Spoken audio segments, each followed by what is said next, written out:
অনেকেই বলে মোল্লার দৌড় নাকি মসজিদ পর্যন্ত। আমি বলতে চাই মোল্লার দৌড় মসজিদ পর্যন্ত নয়, মোল্লার দৌড় জান্নাত পর্যন্ত।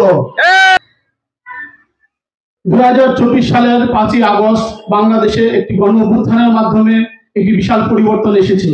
বাংলাদেশের মানুষ আশা করেছিল এই ফ্যাসিস্টের বিদায়ের মাধ্যমে বাংলাদেশে একটি শান্তি প্রতিষ্ঠা হবে, কিন্তু আমরা কি দেখতে পেলাম? চাঁদাবাজরা পালিয়ে গেল। ফ্যাসিস্ট সরকারের আমলে যে চাঁদাবাজরা ছিল তারা পালিয়ে গেল, কিন্তু চাঁদাবাজদের স্থান কেউ না কেউ দখল করলো। চাঁদাবাজদের স্থান কি খালি আছে? তাহলে কারা দখল করলো এই চাঁদাবাজদের স্থান? কারা চাঁদাবাজি করতেছে? এটা আপনারা সচেতন জনগণ, আপনারা সব দেখতেছেন, আপনারা সব জানেন এবং সব বুঝেন। সুতরাং যারা এখন চাঁদাবাজি করছে তারা আবার দেশের রাষ্ট্র ক্ষমতায় এসে দেশের জন্য ভালো কিছু করবে, এটা মোটেও আমরা আশাবাদী না। সাধারণ জনগণ এটা বিশ্বাস করে না। চাঁদাবাজদের হাতে দেশ নিরাপদ, এটা সাধারণ জনগণ বিশ্বাস করে না। সুতরাং আমাদেরকে সিদ্ধান্ত নিতে হবে। আজকে বাংলাদেশে যে পরিবর্তনের হাওয়া বইছে, এই পরিবর্তনের হাওয়া আমাদের ধরে রাখতে হবে এবং বাংলাদেশে একটি গুণগত পরিবর্তন আমাদেরকে অবশ্যই আনতে হবে। দেশের জনগণ এখন আর বোকা নেই, দেশের জনগণ সচেতন।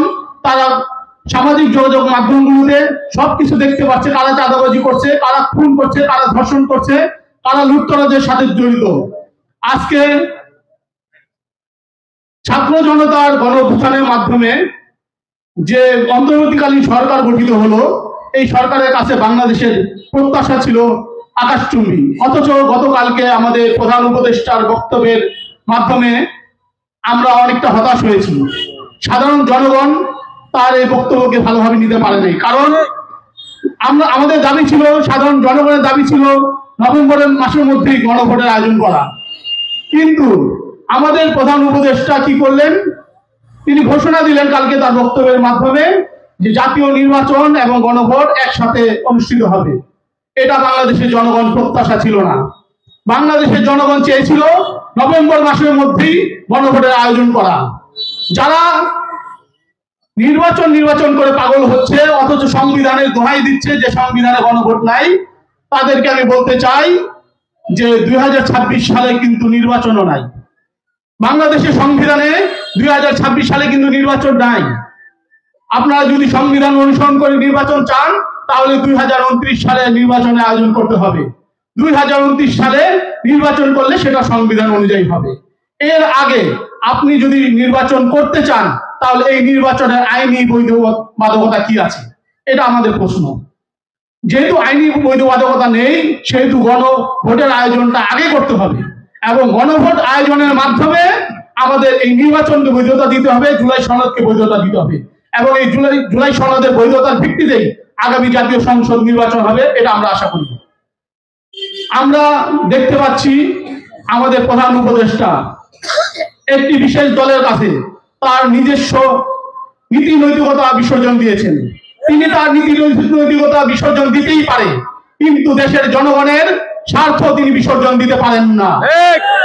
আমরা চাই এই নভেম্বর মাসের মধ্যেই গণভোটের আয়োজন করতে হবে। আজকে যারা আলুর সাথে গণভোটের তুলনা করেন, তাদেরকে আমি স্মরণ করিয়ে দিতে চাই, আপনারা ক্ষমতায় ছিলেন, ক্ষমতায় থাকাকালীন আপনারা দেশকে দুর্নীতিতে চ্যাম্পিয়ন করেছেন। তখন কোথায় ছিল আপনাদের এই কৃষকের প্রতি এই মায়া? তখন কোথায় ছিল আলুর প্রতি আপনাদের এই ভালোবাসা? আমি তাদেরকে প্রশ্ন করতে চাই, তখন কেন আপনারা এটা করেন নাই?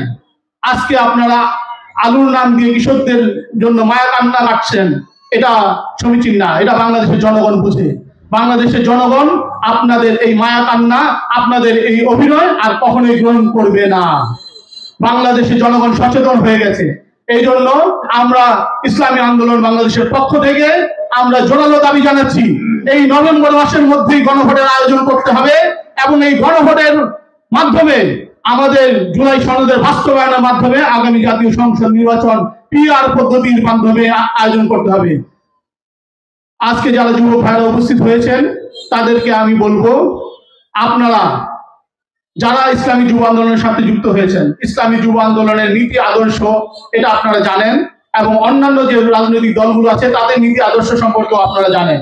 আপনারা এই দুটো দলের নীতি আদর্শ, তাদের লক্ষ্য উদ্দেশ্য, এগুলা জেনে শুনে আপনারা অবশ্যই সিদ্ধান্ত নেবেন কোন দল করবেন। অনেকেই বলে মোল্লার দৌড় নাকি মসজিদ পর্যন্ত।